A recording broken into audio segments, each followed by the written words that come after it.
Well, hello, ladies and gentlemen. This is the beginning of chapter 3. So we're moving on from properties of pure substances, chapter 2 in the notes.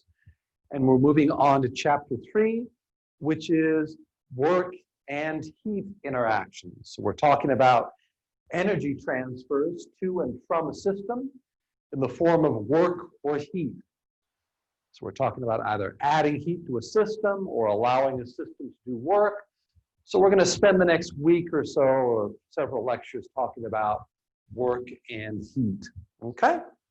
So we're going to start off that discussion by looking at path versus point functions. Path versus point functions. We'll talk a little bit about how they're defined and how the notation is done. Very simply, a point function is a characteristic or a property of a system that depends on the state of the system. So a point function is directly dependent on the state of the system.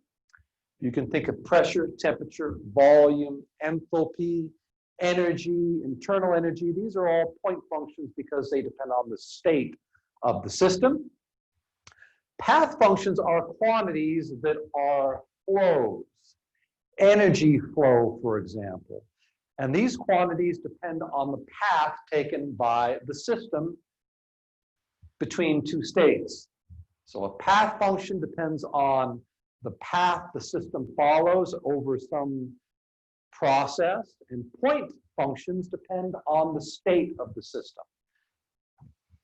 So to whet your appetite, path functions are work and heat. Work and heat are path functions. So we'll talk a little bit more about that in a moment. So we're going to define path and point functions. We're going to define the notation associated with path and point functions because you're going to be seeing this throughout the course. And then we're going to move on to our first path function, work. Work is a mechanical transfer of energy to or from a system. Either you push on the system or you pull on it, or you apply some sort of electric current and the electrons transfer energy to the system. So a mechanical transfer of energy we're defining as work. Then we're going to talk about one particular kind of work called boundary work. Boundary work is the energy transfer or the work associated with the expansion or contraction of the system. So we'll talk about boundary work, how you calculate it, how you can interpret boundary work on the pressure volume curve. And then if we have time, we'll do an example. If not, we'll save the example for next time. Okay, so let's get started here. So path versus point functions. Path versus point functions. So how are we going to define them here? A point function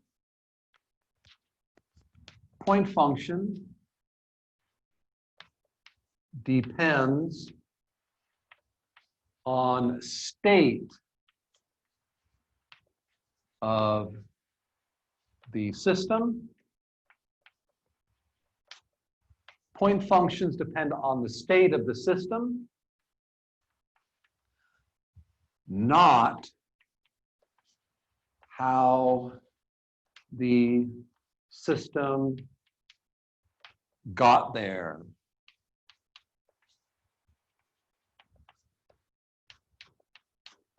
Point functions depend on the state of the system, not how the system got there. What do I mean by that? Well,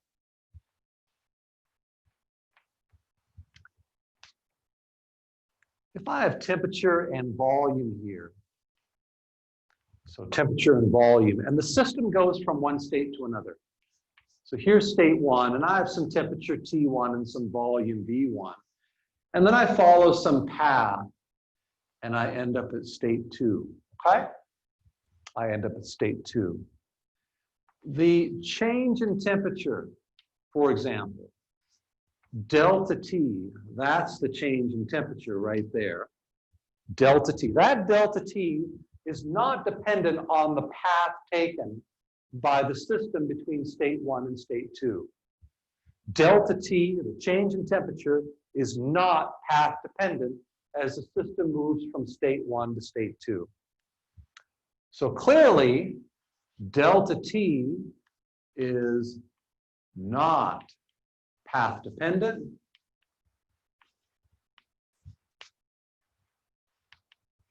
What does this imply? Temperature T is a point function. Temperature T is a point function. It is not path, its change is not path dependent. Now, in general, we're going to characterize point functions with a generic variable. I'm going to call variable L a point function. Variable L a point function. So if L is a point function, L is a point function. So L is a point function. The differential change or infinitesimal change in L is mathematically represented by dl. So dl, see the d right there, just like in calculus, represents a differential change or the change in L for an infinitesimal process. Infinitesimal process. The change in L over an infinitesimal process is given by dl. dl, okay? So we're talking about an infinitesimal process with a change in L, dl. That's for a point function.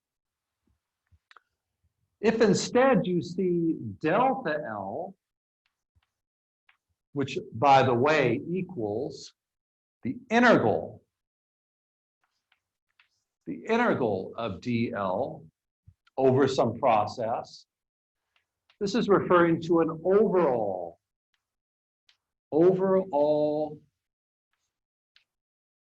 process. Infinitesimal process, overall process. Okay? So the change in L from state 1 to state 2 is the integral of dl from state 1 to state 2. Okay?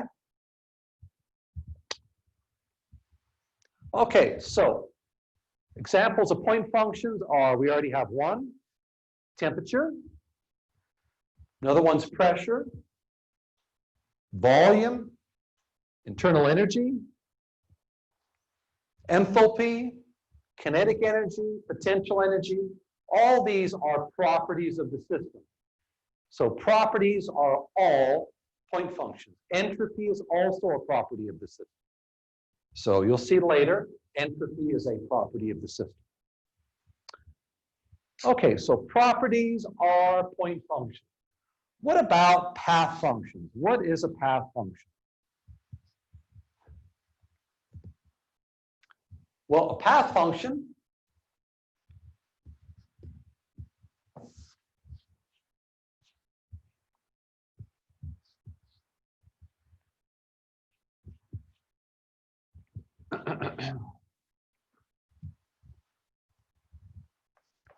so a path function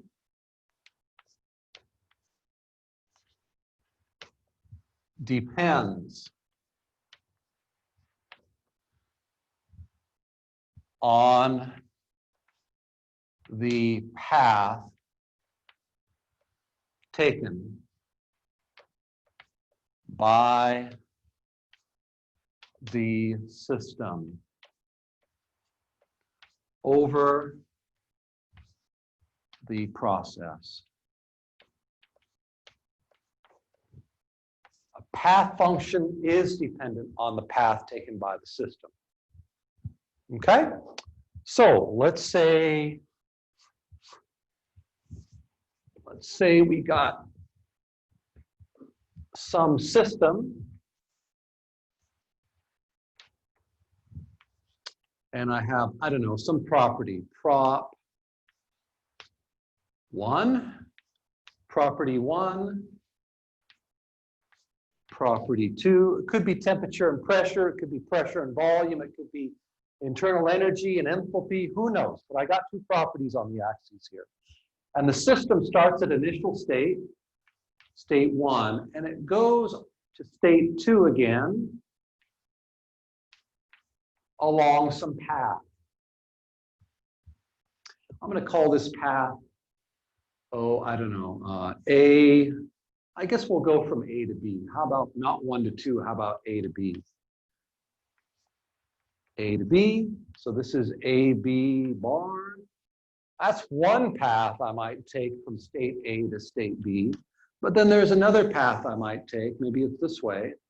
And so this is AB tilde, okay?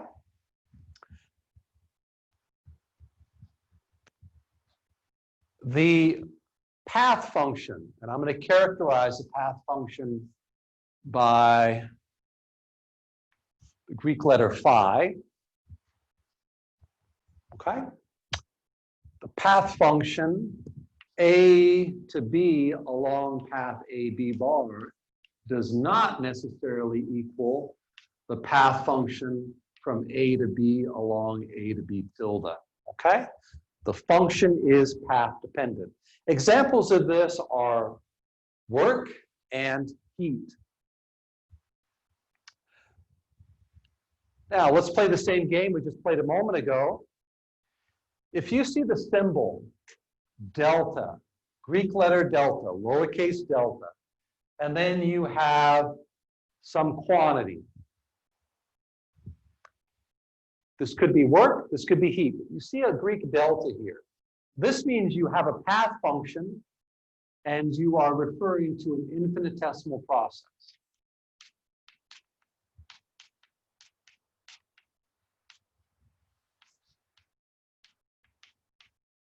Infinitesimal process, we got the delta here. This is lowercase delta. Lowercase delta, lowercase delta, all right? Infinitesimal process involving a path function. If you see simply the symbol, and maybe you're going from state 1 to state 2, no delta, no uppercase delta, no lowercase delta. This is equal to the integral of delta of the path function, and this is referring to a overall process. Overall process. Overall process. So let's review here, make sure we got the notation down. It's just mathematical notation. If we got a point function, then for a differential process, you use a lowercase d times dl. L is the point function to indicate an infinitesimal process. The overall change in L is represented by delta L, and that's the integral of dl for the overall process. So infinitesimal, overall process. You can call this differential if you like, infinitesimal or differential, overall process. And then if you have a path function, instead of having a d for the infinitesimal or differential process, you've got a Greek lowercase delta. And then the overall process, the integral of delta for the path function is equal to phi 1 to 2, okay? Overall process, infinitesimal or differential process. This is just some mathematical notation because we're going to be seeing these deltas in a lot of different places, all right? Okay, so that's notation here. That's notation. Let me see where I am here. Okay. let's define our first path function. It's not a property of the system. It represents an energy flow. Not a property of the system. It represents energy flow. Our first path function is going to be work. Work.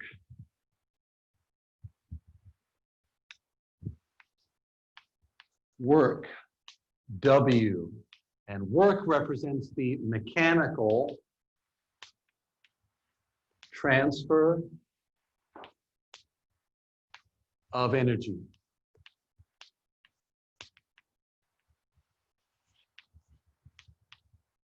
Mechanical transfer of energy. Work, W. Now, at its most basic, work is a force over a distance, at its most basic. Even in electricity, forcing a bunch of charge into a battery or into a capacitor over a voltage difference represents a force over a distance. So even electric work, current times voltage can be represented in terms of work. So how do we define work mathematically? Well, the differential amount of work, so there's our lowercase Greek delta. Work is a path function. Our differential amount or infinitesimal amount of work is equal to a force dotted with some displacement. F dot dx, okay, where dx is some kind of vector displacement. All right? So that's how work is defined. That's how work is defined. Now, there are lots of ways that you can actually describe work with different kinds of units, different sorts of units. So before we go on and actually calculate some works, let me show you the various bases of work. So let's see here. Let me make sure I got my table the way I want it to be. There we go.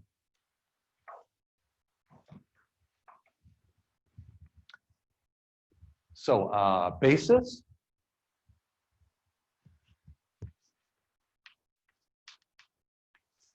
Symbol. And then I have units, as I recall, units. SI units and English units. English units, all right? Okay, so first of all, we have a differential process. Differential or infinitesimal. Infinitesimal, or if you like, differential process. The symbol for differential or infinitesimal work, we just discussed it, is delta W.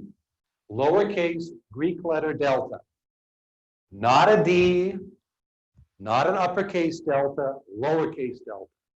It's a path function, not a point function, so this is a Greek letter delta, not a lowercase d. What are the units of work? Well, a joule. That's the typical SI unit for work. Okay? So some kind of work. And then for English units, the big one is the BTU, British Thermal Unit. BTU, British Thermal Unit, all right? So that's an infinitesimal or differential process. What about an overall process? Overall process is just the interval of this, adding up all the work over some process. We go from state 1 to state 2. So for an overall process, we just have the work W. The work W. If you look at our previous treatment here, our notation, overall process, so instead of the Greek letter phi, we have W for work. W for work, okay? Work is the path function we're looking at. So the unit of work, again, is a joule. Work is just the integral or the summation of all the infinitesimal work. And again, we have BTU. All right. Now, what are some other bases here? We have also specific work. Specific work. It could be overall, it could be infinitesimal. I guess specific overall, let's just do that. Specific overall. That is the work per unit mass, which is equal to lowercase w. Remember, when we divide a quantity by mass, usually the case goes to a lowercase. So we have w, lowercase w for specific work. That's for an overall process.